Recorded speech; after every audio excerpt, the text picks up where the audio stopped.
you ain't gonna go it alone. I don't know what the future holds, but you ain't gonna go it alone. I don't know what the future holds, but you ain't gonna go it alone. If they come knocking on your door, they're knocking on my own. I don't know what the future holds, but you ain't gonna go it alone.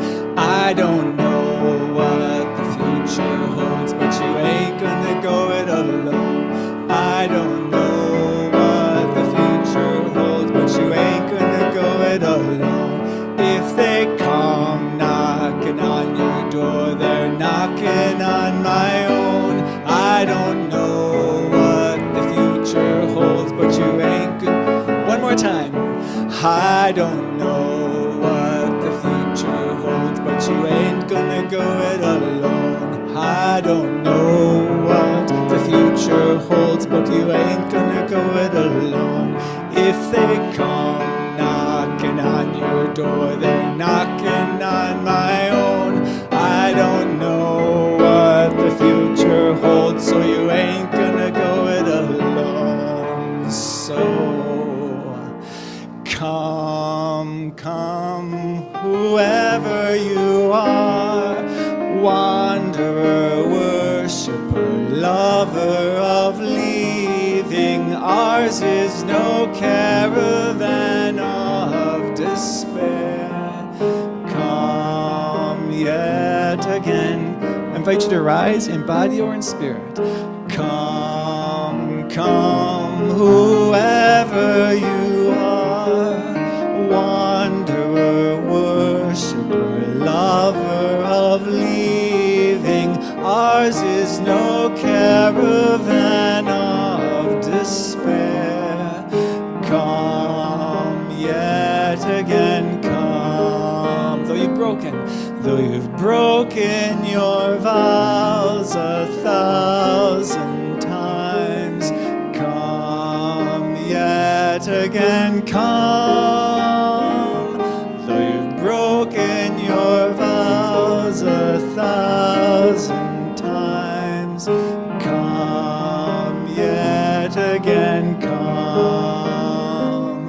Though you've broken your vows 1,000 times, come yet again, come. Though you've broken your vows 1,000 times, come yet again, come. Yes, come, come, whoever you are, wanderer, worshiper, lover of leaving. Ours is no caravan of despair. Come yet again, come.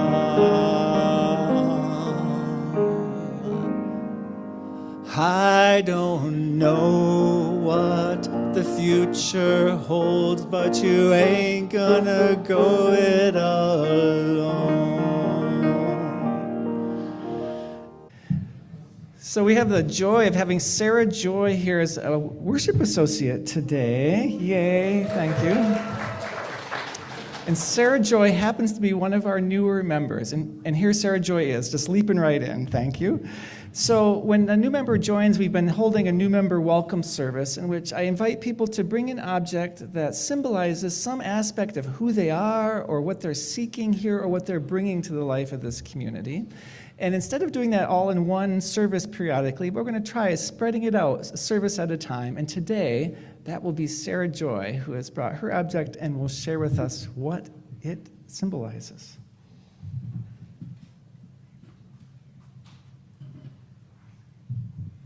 Good morning. So today I brought in a key from my first keyboard, a broken key. I wish I could have brought the whole keyboard in, but it's kind of big. So I am now a musician, but I wasn't always a musician. I actually used to be a mathematician. I guess I'm still a mathematician, and I taught college math for many years, but I was not a musician. My dad was the musician. He played banjo and auto harp and a little punk back in the day, but he was the musician and I was not. And then around 8 years ago, I went to my first song circle, and it absolutely changed my life. And I just keep coming back, and I keep singing. And I recently just held my own song circle at my house. And then around 2 years ago, I bought this keyboard, which actually just recently broke. And this key broke, so I had to get another one. But I bought a keyboard for my son, who played it a little bit, but I ended up teaching myself piano on this keyboard using an app on the phone. And it really, honestly, changed my life. I play all the time, and I like I said, I used to not be a musician, and now I really feel like I am a musician, and I feel like it brings me joy, and it brings me peace, and it brings me pride, and it has become a huge part of who I am. Thank you. And part of the artistry that Sarah Joy brings to the congregation, I will add.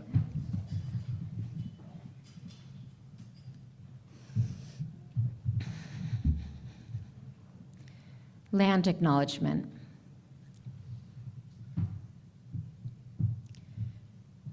By placing this basket of black oak acorns on our altar, we acknowledge the Nisenan people are still here among us today, though nearly invisible after generations of erasure and exclusion from California's history. We understand we are on Nisenan land that was never ceded, never given up, and the original tribal families have yet to recover from the genocide of their people. In our Freedom Summer reading today, we will be uplifting Indigenous voices. This is just one more small example of our expanding commitment to be in right relationship with the descendants of the Nevada City Rancheria Nisenan, as we commit ourselves to supporting their efforts to stabilize their people and restore tribal sovereignty through federal recognition.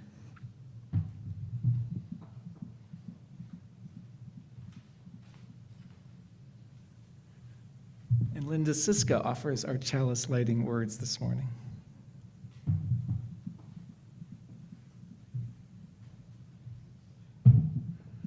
Good morning. This is You Deserve a Place by Craig Rowland. We light this chalice for the ones who arrive disheveled, carrying questions, contradictions, grief half-healed, and dreams still raw. You deserve a place that welcomes your becoming, that knows your fire is not too much, your silence not too little. A place that sees your shadows and still reaches for your light. You deserve a community that listens when you speak your truth, that sits with you in turmoil and rises with you in joy, that believes in your voice even when it trembles. You deserve a circle that brings you hope and coffee and poetry, a place to rest, a place to rise. Let this flame mark that place, not perfect, but possible, not without cracks, but full of light. Welcome home.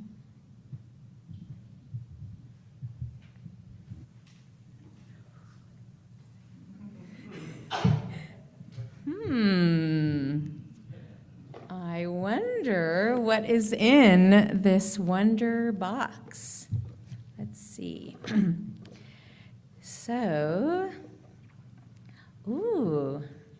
we have, let's see, what would this be? Well, it looks like a little plastic figure cow. Would one of our young children here like to come take the wonder box up to be with the Kids Connection?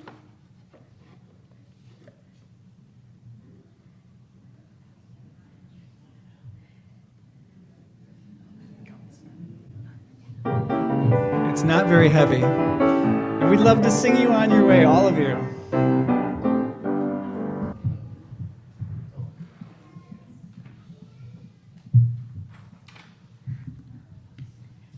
Good morning, and welcome to the Unitarian Universalist Community of the Mountains. Whoever you are and whatever you're holding, we're glad you're here.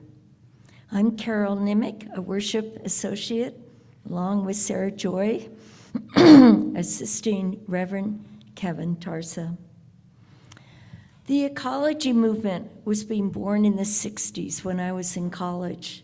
Repeatedly, I heard, diversity adds stability as a key ecological law. Like the living forest with every root, bird, stream, and seed has its purpose, our community is strongest when we really see and celebrate our differences, our diversity, and the varied roles that life invites us to play. Our unique perspectives create an adaptable, compassionate, and enduring community empowered to create social change. None of us are called to do everything, and no one is here alone. Some roles are builders, brothers, healers, disruptors, sisters, caregivers, mothers, guides, fathers, visionaries, mediators. Each of us, over the course of a life or even a day, may serve in more than one of these roles. Every role matters. Every gift belongs. We are always amidst change. We gather as people, each with a unique face. We need not leave any part of ours, ourselves at the door. Our joys, grief, questions, hopes, all have a place to weave together, and in so doing, we strengthen our community. May this time together remind us in all our diversity how we belong to one another, each of us a thread, strengthening the community. Welcome to this room, spacious enough, large enough to hold us all. Welcome to this community, here or on Zoom.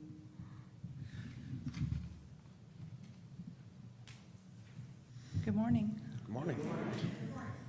As we focus on retaining voting rights for marginalized communities, we must ground ourselves in the history of the very first stewards of this land. Long before the United States was formed, indigenous nations practiced deep forms of democratic self-governance. Yet when the 14th Amendment was ratified in 1868, Native Americans were explicitly excluded from citizenship and denied the right to vote. For generations, the federal government used assimilation as a weapon to dismantle tribal sovereignty. Under the Dawes Act of 1887, Native Americans were told they could only vote if they stripped themselves of their tribal identity, traditions, and communal lands. The message was clear. To have a voice in America, indigenous people were forced to erase who they are. Change began to materialize a century ago through the fierce advocacy of indigenous leaders like Dr. Arthur C. Parker, a Seneca activist who co-founded the Society of American Indians. Their tireless pressure forced Congress to pass the Indian Citizenship Act of 1924, also known as the Snyder Act. This landmark legislation finally granted birthright citizenship to all Native Americans. But that citizenship did not guarantee ballot access. For decades, individual states weaponized local laws to keep Native Americans away from the polls. States used literacy tests, poll taxes, and absurd legal theories, claiming that residents of sovereign reservations were incompetent or exempt from state taxes and therefore barred from voting. Indigenous veterans returned from the front lines of World War II only to find democracy locked shut at home. In Arizona, Mojave Apache veteran Don Vega was denied the right to register to vote. He sued, leading to the historic 1948 Harrison versus Laverne decision, which struck down Arizona's reservation-based voting ban. That same year, Isleta Pueblo veteran Miguel Trujillo won a similar landmark victory in New Mexico. The formal nationwide legal barriers finally dissolved with the passage of the Voting Rights Act of 1965. This historic legislation permanently outlawed discriminatory practices like literacy tests. By 1975, Utah became the last state to eliminate formal voting restrictions, making the Voting Rights Act the ultimate protector of the native vote. Yet the struggle is far from over. The SAVE Act and Save America Act would force Native voters living in rural or remote areas to travel great distances to register to vote, and would require applicants who register to vote by mail to also provide documents in person during weekly business hours before the voter registration deadline. Many American Indian, Native Hawaiian, and Alaska Natives live in remote areas, further from their election offices than the average American. In some areas of the country, people living in tribal communities must travel over 100 miles or even get on an airplane in order to reach their designated registered election office. From attempting to eliminate mail-in voting and closing reservation polling places to rejecting tribal identification cards, the tactics have shifted, but the intent remains the same. Today, we call on our community to side with love, protect the fundamental right to vote, and ensure every Indigenous voice is heard.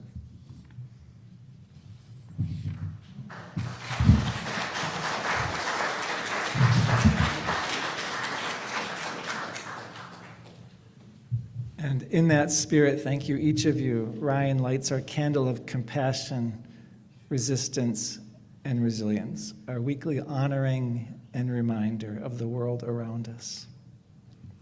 Thank you. Thank you.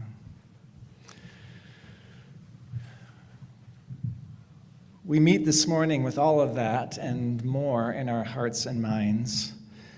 We meet this morning between the anniversaries of the bombing of Hiroshima yesterday and Nagasaki tomorrow. We meet this morning in the midst of memories and also yet again, in the midst of warring. We meet between the anniversary of a terrifying attack on Israel and terrifying attacks on Palestine in response. Between previous U.S. bombings of Iran and Lebanon and their people, attacks in response, and the attacks likely yet to come from each nation, including ours. We meet in the midst of news of yet another American cultural export, the shootings in public spaces by hurt and hurting people. And we meet, too, between anniversaries of babies' world-brightening births, public commitments of love leading to decades of deepening. We meet in the midst of anniversaries of life-changing changes, fork-in-the-road decisions, and life-saving gifts, of laughter we didn't know could be so healing. Anniversaries of joy and connection for which words are forever a fumbling inadequacy. And anniversaries of momentary contentment and ease and peace in which all the rhythms of the world showed and slowed to an unforgettable stillness. We meet this morning, like we do every Sunday, In the midst of joys and woes so terribly and beautifully interwoven that trying to disentangle them would lessen us. And so this morning, as we meet, let's invoke, meaning let's invite, a peace within us. Not instead of everything, but with the knowing that we meet it all with the life that moves through us, passing moment by passing moment. Let us invoke, let us invite a peace between us, among us, between us, and us, with the willingness to take whatever small or medium or large step might make peace just a little more glimpsable, a little more touchable, a little more possible, a little more ready in our next interaction. And let us invite a peace so deep it passes our understanding, knowable only outside of trying to know it, outside of our words, outside of our reaching. Whatever you bring to the table this morning, via the symbolic stone in your hand, perhaps, which represents all that you hold in your heart, may sharing in this ritual of placing a stone in the bowl of water or typing your joys and sorrows in the chat, or praying in silent stillness during the music, may sharing in this ritual meet you right where you are this morning, with all the joy and all the woe that's woven in, and help you connect with what your heart and your spirit know and need. As you're so moved, I invite you forward, I invite you to type, I invite you into your own thoughtfulness and prayerfulness as we hold each other.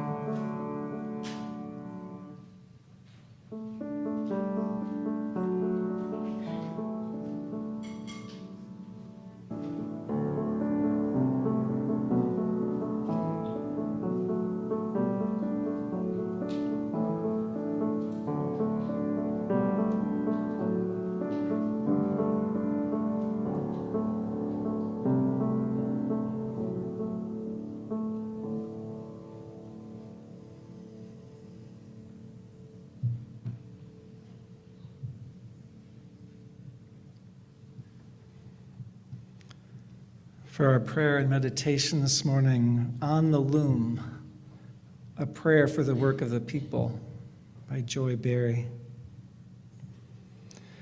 Great circle, creatrix and matrix, loom on which we are woven, a gathered people, tied tightly and shaped by our human connection into something more beautiful, more vibrant, more complete. Where even our raggedy edges are bound together with our hope, the warp of our grief and sorrowful anger, our shared and sacred wounds, all held by the weft of grace and faith. In what we are creating and what we are becoming, so it is that we are stitched together in the only wholeness we may ever know. We come together here to remember how we are called, to put our hands and our hearts to sacred work that we did not begin and will not complete, to share in the making and remaking of a story we weave together, one big enough to hold us all, to connecting, to reconnecting, to living on the loom, to belonging and becoming this most human and most holy work. Great circle, creatrix and matrix, loom on which we are woven, may we know ourselves held in you.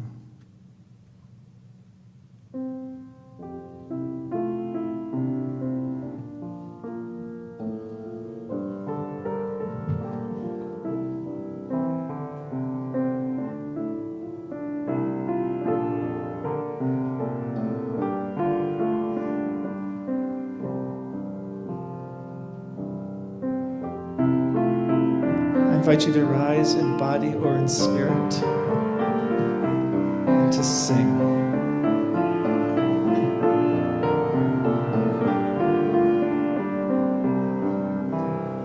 The star of truth but dimly shines behind the veiling clouds of night, but every searching eye divines some partial glimmer of its light. The certainty for which we crave, no mortal ones can ever know. Uncharted waters we must brave and face whatever winds may blow. Though for safe harbor we may long, we must not let our courage fail. And though the winds of doubt blow strong, upon the trackless ocean sail. From honest doubt we shall not flee, nor fetter the inquiring mind. For where the hearts of all are free, a truer faith we there shall find.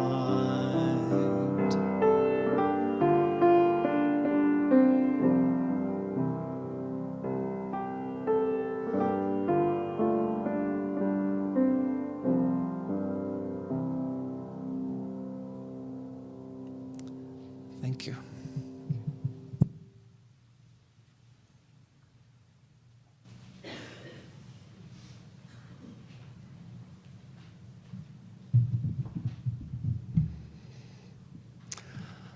I've invited a set of people to list some of the roles they play in the world, some of the roles they play in relationship to other people and to other beings. I invite them up now to share just some of their roles.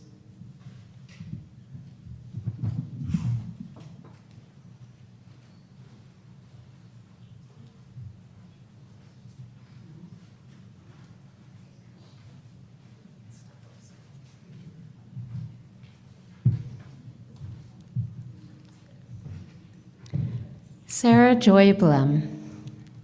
I am mother, daughter, friend, teacher, student of life, mathematician, musician, board game player, leader, nonviolent communicator, nurturer, UUCM member.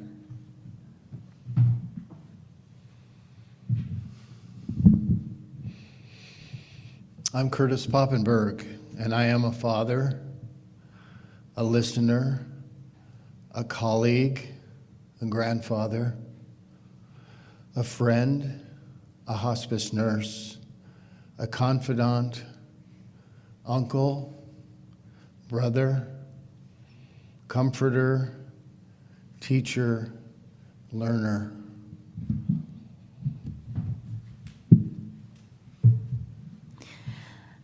I am reading for Shelley North Gerson. I am the granddaughter of a 15-year-old girl, Swiss immigrant, an egg gatherer on a Napa chicken ranch, a dyslexic girl, improvisator, a playful dissident, an avoider of cleaning toilets, an iconoclast, a Motown dance partner, both a follow and a lead, a past life cruel German guard, a lifelong companion of a creative muse, a fearless cutter of my own hair, a naturally fading elder human, a seeker to harmoniously merge political life and Buddhist practice into assemblages of recycled stuff along my Bitney Springs Road, unlimited, a conspicuous wearer of my mother's pearls.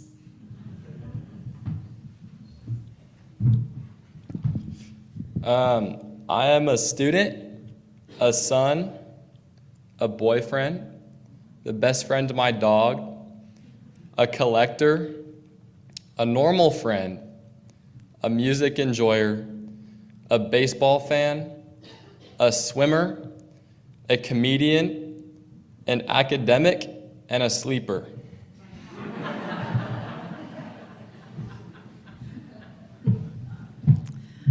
I am wife, mother, grandmother, friend, dog companion, friendly listener, feisty nana, chief cook and bottle washer, party planner, bridge student, pottery maker, volunteer.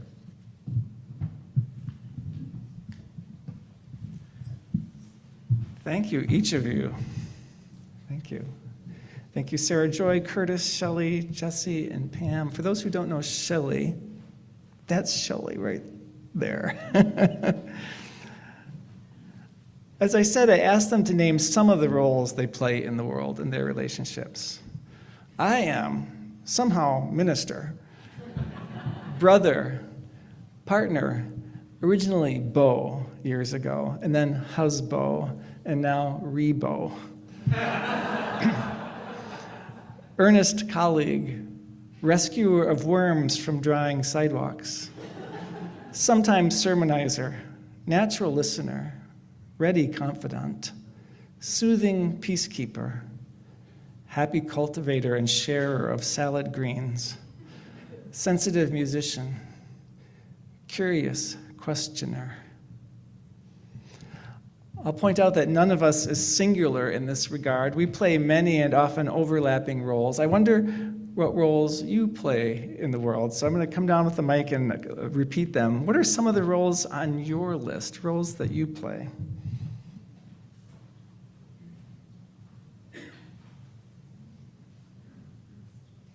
Anyone, go ahead and call them out. What is the role that you play? Gardener. Composer of songs for my dog. Bread maker.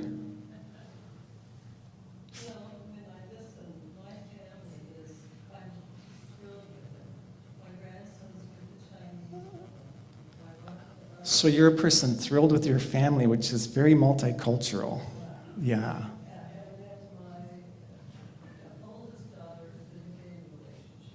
So a very diverse family. So you're the matriarch of a diverse family. I'm going to ask you to hold it there, Ruth, though, because I think we get the idea, right? Yeah, thank you. Mediator. Neighbor. Volunteer. Calmer of a cat. Cook. Needle worker. And lots of other things. Wrench. I'll ask about that later.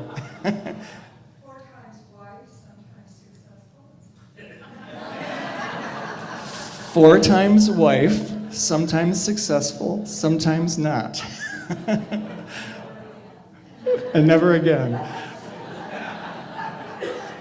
Citizen. Caregiver. Sometimes successful, sometimes not. Violet propagator. Oh, these, I love these. Martha. Sorry? A widow. Cynic. Yeah. Yeah. Overworked slave to my cat? Is that what she said?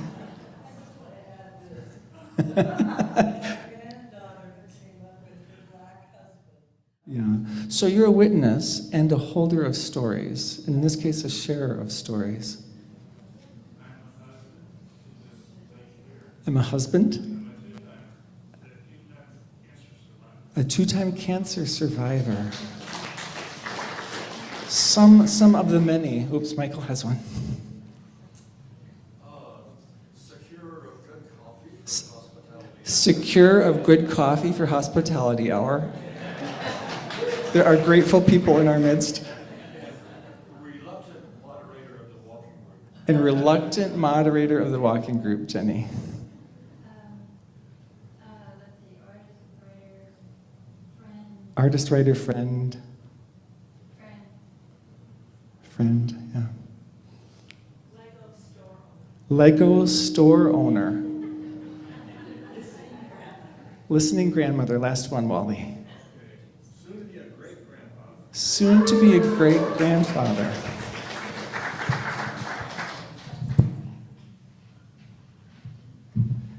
Thank you for those. Some of the many, right? Aren't you curious about the people around you now? What else they might know? The focus today is inspired by Deepa Iyer's invitation to understand ourselves not as standalone individuals, but as people who live out various roles in complex, interwoven, interdependent webs of relationships, social ecosystems, as she puts it. She teaches this to help us understand and find our place in social change ecosystems, the networks of people and organizations trying to change the world for the better, based on the values that we prioritize. Deepa Iyer's point is that there are many, many roles to play, many interconnected and mutually helpful roles that are needed for the health and thriving of the whole. We've already heard a little bit of the nature examples, but just in a simple way, well, not simple, but a familiar way perhaps, the mycorrhizal fungi, right, under the ground are gathering and delivering nutrients like phosphorus and nitrogen to plants, which have a hard time otherwise getting them. And since fungi cannot photosynthesize, what they get from the plants is the sugars from that process, which allows a plant to blossom, put out fruit and seeds, right, providing nectar and resources for critters of various kinds who pollinate by coming to get those things or spread seed by coming to get them. And those critters become food for other critters and other critters and other critters. In other words, all interwoven. There's in a very kind of specific way, you might be familiar with pitcher plants. This particular one is from Borneo, right? So it typically holds liquid inside, and it has a nectar that attracts insects, and a waxy surface, so insect tries to land and falls inside into the digestive juices, essentially. And that's how the plant, not yet Cyprus, and that's how the plant gets nitrogen from the insects, right? Well, this particular one doesn't have a very attractive nectar or any kind of scent for insects, and its juices are not particularly strong. And the reason is because woolly bats, now we're ready, woolly bats use them as their home. This is where they sleep, inside of them. And what does the pitcher plant get? Bat guano, which is a source of nitrogen for the pitcher plant. This one of, there are so many of these, right? These very, very specific relationships, interconnected relationships. Iyer frames our interconnected roles around social change efforts as an ecosystem, and does this in part because it's tempting for us self-identified progressive people, when we're not trying to act all by ourselves, to identify a problem and our idea of the best solution, and then to expect that everyone else should be working on that solution the way we've identified it and the way we think it should be done, as if there's a singular thing because we identified it. Instead, Iyer invites us to let go of our narrow expectations, to be inspired by nature and by the reality of our thorough interdependence, and to welcome the many, many interlocking ways that people participate and contribute toward the good of the whole, toward thriving together. And in doing this, she is issuing several invitations. One is an invitation to root ourselves in our values, what matters to us, and then to find the roles that fit us, that fit our natural strengths, our gifts, our natural tendencies, our joys, what energizes us. Like just that fit between the bat and the pitcher plant, right? That just right fit. So that the work we're doing is both sustaining and so sustainable. Anyone ever take on a role that really wasn't right or happy for you? Right, pretty much universal, I'm guessing. Maybe you're currently in a role that is not quite right or happy for you. It's not that we don't ever take on roles that aren't exactly us. Sometimes that's what is urgently needed, and sometimes we can do it for a time. But it's important to recognize our limits and our limited longevity in such a situation. Another built-in invitation is Iyer's liberating invitation to understand that we play different roles at different times in different contexts, and that we change roles continually and over time. We don't have to stay in the roles that we're in. In the process of allowing others to find their own nodes of participation, not the ones we would choose, we give ourselves permission then to find or shift or create the roles we play in our lives, in our communities, in our passion to increase the chances for more people to be safe, fed, housed, respected, encouraged, loved. A third inherent invitation, understanding any given role and moment as one node in a very large web of other nodes and intersecting interactions, invites us to notice, to realize, to honor, and attend to all the connections, not just our own effort. How does what I'm doing interact with what someone else is doing? And therefore, how can I invest in that relationship in ways that are good for both of us and the process? And one final built-in invitation for the moment. In recognizing that there is a web of roles and relationships, we are invited to realize that we don't have to do it all. We don't have to fill every role. We can trust and count on other people filling different roles. And one reason I moved to speak to this today is because it has relevance for how we want to invest toward the world we want to be, as individuals and as a congregation. And particularly at this moment in time, for this congregation, it has relevance for how we continue to create this beloved community here. This congregation is its own evolving ecosystem, its own set of interconnected relationships, which you continually create and recreate and refine and adjust. Plus, this congregation is itself one node in a larger ecosystem of communities and organizations trying to change the world for the better. We are an ecosystem ourselves, with nodes within it, and the congregation itself is a node in a larger ecosystem of organizations and congregations. So to spark our reflection a little bit more this morning, I'm going to list the roles that Deepa Iyer identifies in her social change ecosystems. They're not all-inclusive, but to get us just thinking. And I'll give some very brief descriptions. Deepa goes into detail in her book, Social Change Now, a guide for reflection and connection. And when she does that, she helps identify the strengths for each role, the ways people can grow if you're in that role, and how best to support people in each of these kinds of roles. It's a really rich resource.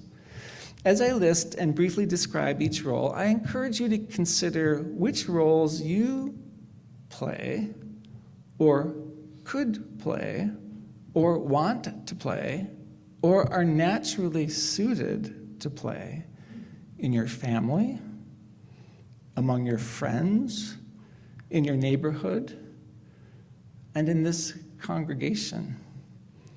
And at the same time, I invite you to consider which roles the congregation itself plays in the world, or could play, or wants to play, or is naturally suited to play in the larger social change ecosystem.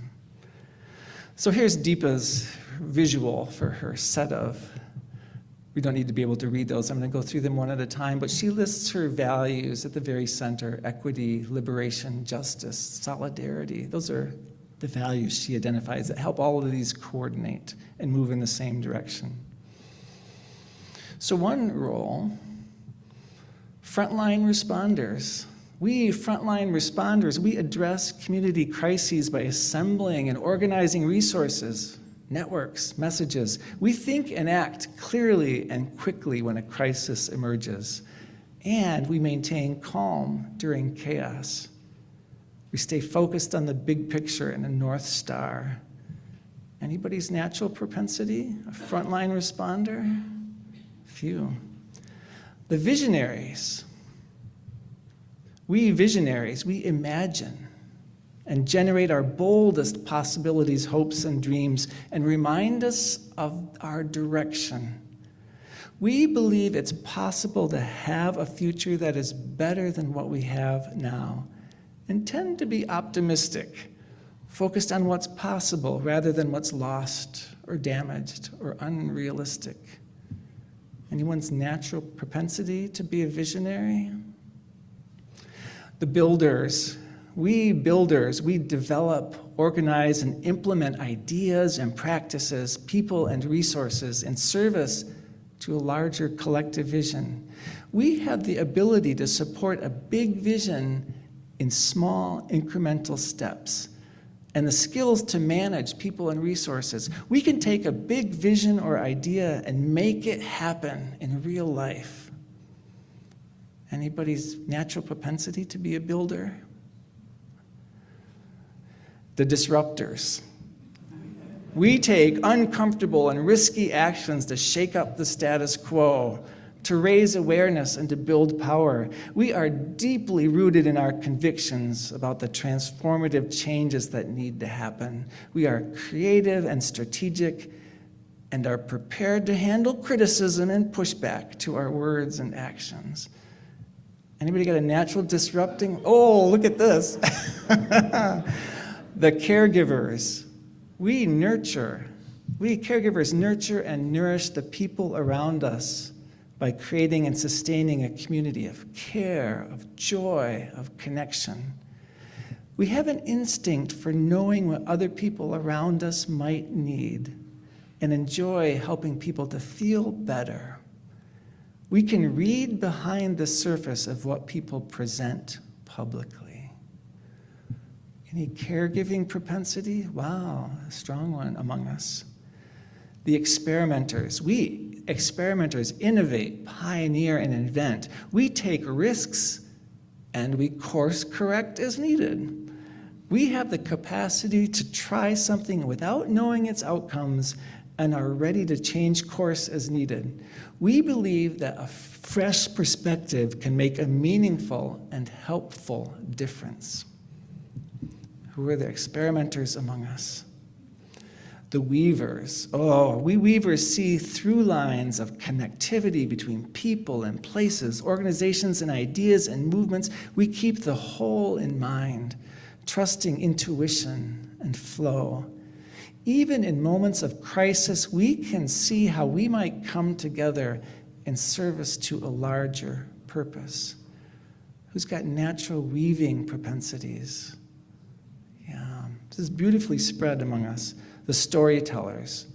We craft and share our community stories, cultures, experiences, histories, and possibilities through art, music, media, movement.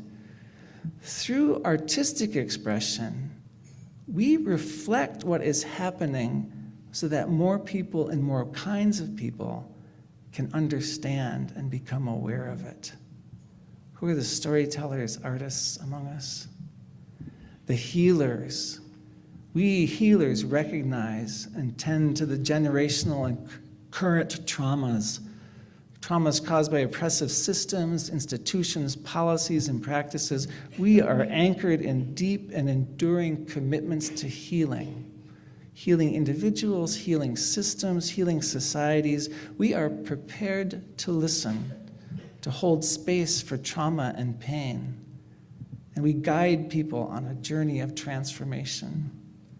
We're the healers among us. Finally, the guides.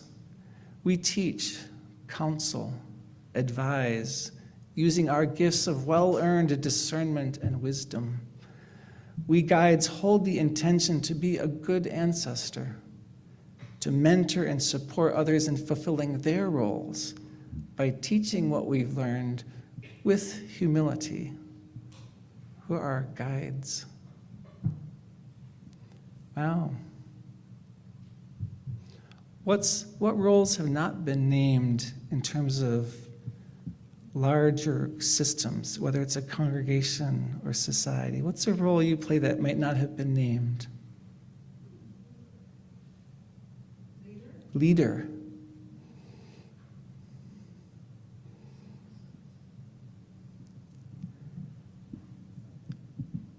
So here's this list with UU values put at the center: justice, equity, transformation, pluralism, interdependence, generosity. What roles do you think are the congregation's main roles in the wider community? Any of these? Which one stands out? You said, oh, this is really how we function in our wider community. Anybody got a take on that? Storytellers? Disruptors sometimes. Frontline responders sometimes. Caregivers sometimes. Healers sometimes. Visionaries sometimes. Sorry? Guides sometimes. Wow, we do a lot of these in various times and ways.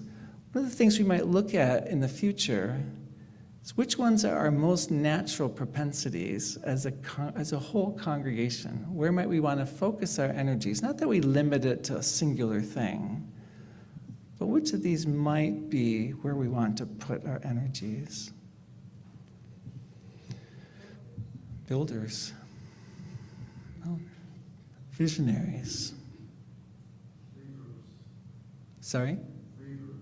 Reverbs? Weavers. Weavers. Yeah. So here are the invitations to ground ourselves in our values as individuals and as a congregation, to find our most natural roles as individuals and as a congregation, to know that we play many roles and that our roles can and will shift, that we don't have to stay in the roles we're in, that any role you play is part of a web of relationships. And not only do the quality of those connections matter, if we're living into our role well, that automatically increases connection. And you don't have to do it all. You don't have to do all of them. You don't have to play every role. You may have been wondering about this rather incomplete tiled mosaic of sorts on the wall. In our final few services at Church Street in June, we invited people to write on these small squares of paper, thanks to Carol Nimick, to write what they appreciated, what they held in fond memory about that building and that place, knowing that those memories would be coming with them to this place.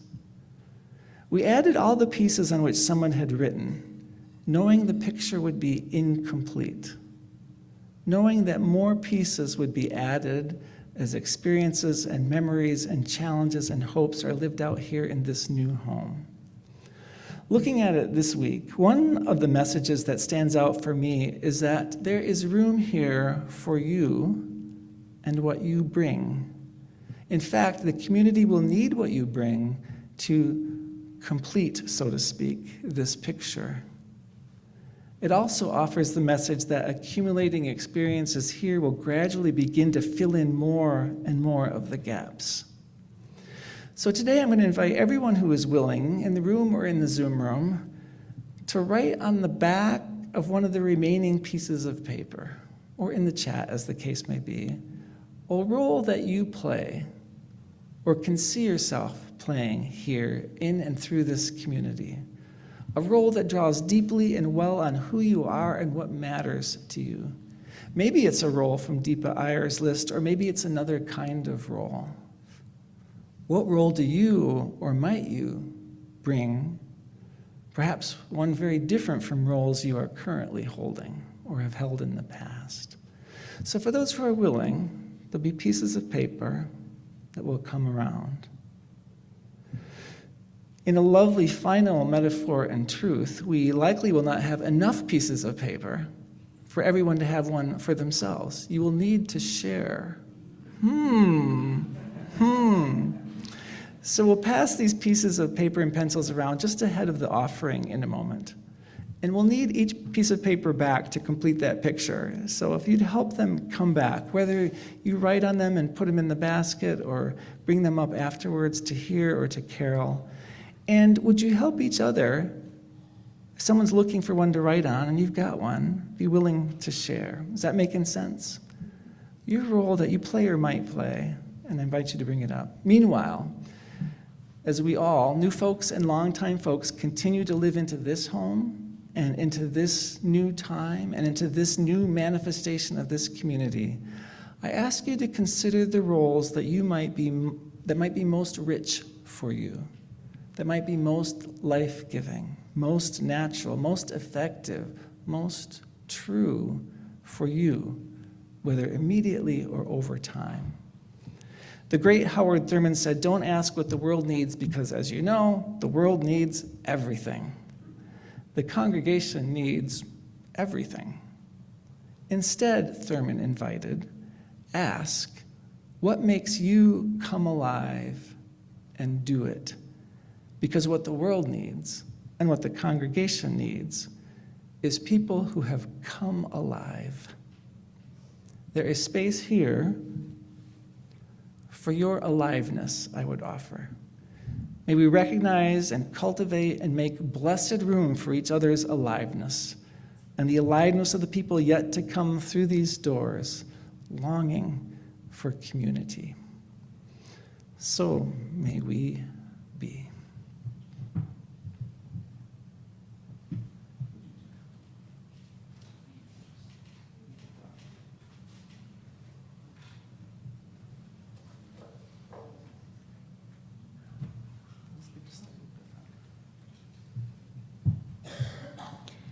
Every week, we have an opportunity to play one additional crucial role as financial contributors to meet the needs of our congregation and a local nonprofit. 50% of our offering this month will support Interfaith Food Ministry, which envisions a community where no one ever feels the hurt of hunger and whose mission is to reduce food insecurity in Nevada County by feeding the hungry and helping to sustain good health and human dignity.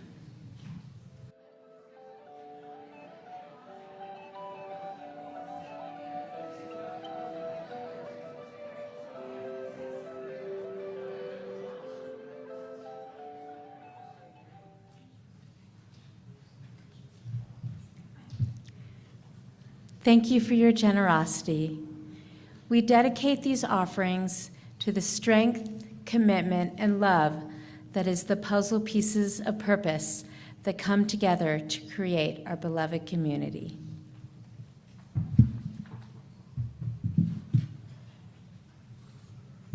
Sarah Joy, excellent first worship associate experience. Yeah.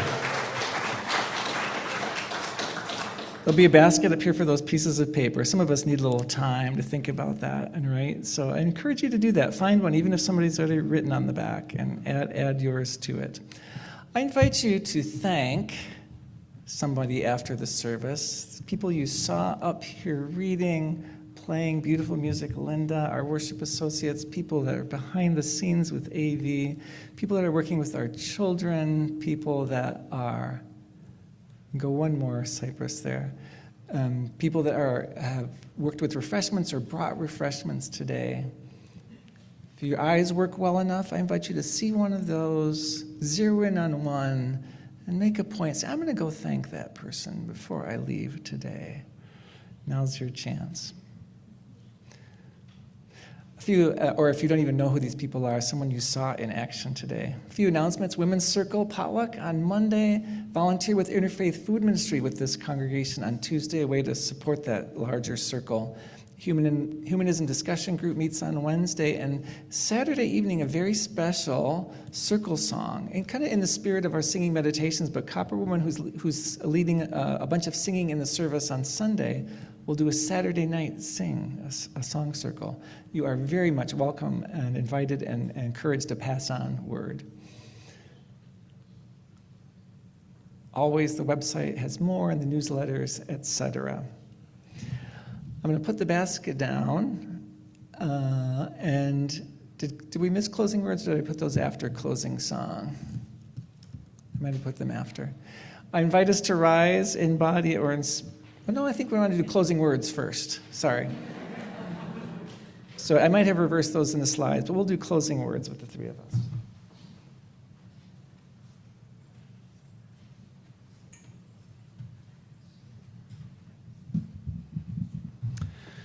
For all who arrive disheveled, carrying questions, contradictions, grief half-healed, and dreams still raw, may this be a place that welcomes everyone's becoming, that knows their fire is not too much, their silence not too little, a place that sees a person's shadows and still reaches for their light. May your gifts help this to be a community that listens when people speak their truth, that sits with people in turmoil and rises with people in joy, that believes in their voice even when it trembles.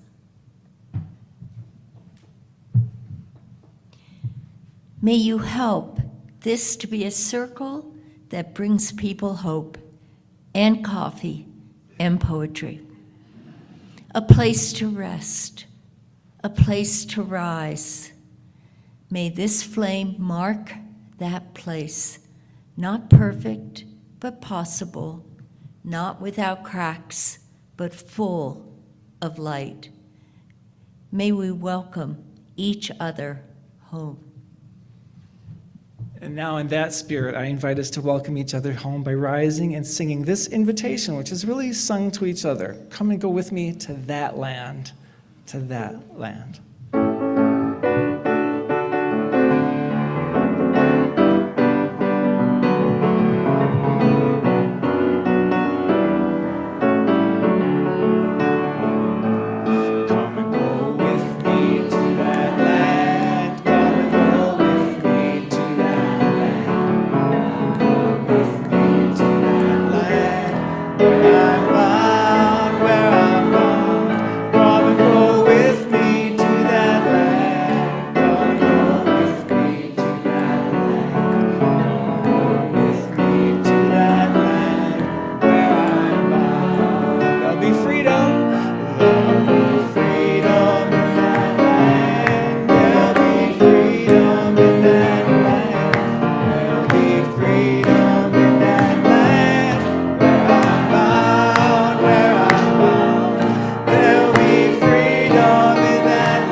Singing in that land, they'll be singing in that land.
It's in that spirit that we extinguish our chalice, but we take any goodness we derive from this community with us. So we remind each other that we are not alone in this, that we ain't going to go it alone. We remind each other by saying, carry the flame of peace and love until we meet again. We'll see you next Sunday for Music is the Medicine with Copper Woman. And please join us if you're in the room for refreshments around in the social hall and connection and conversation.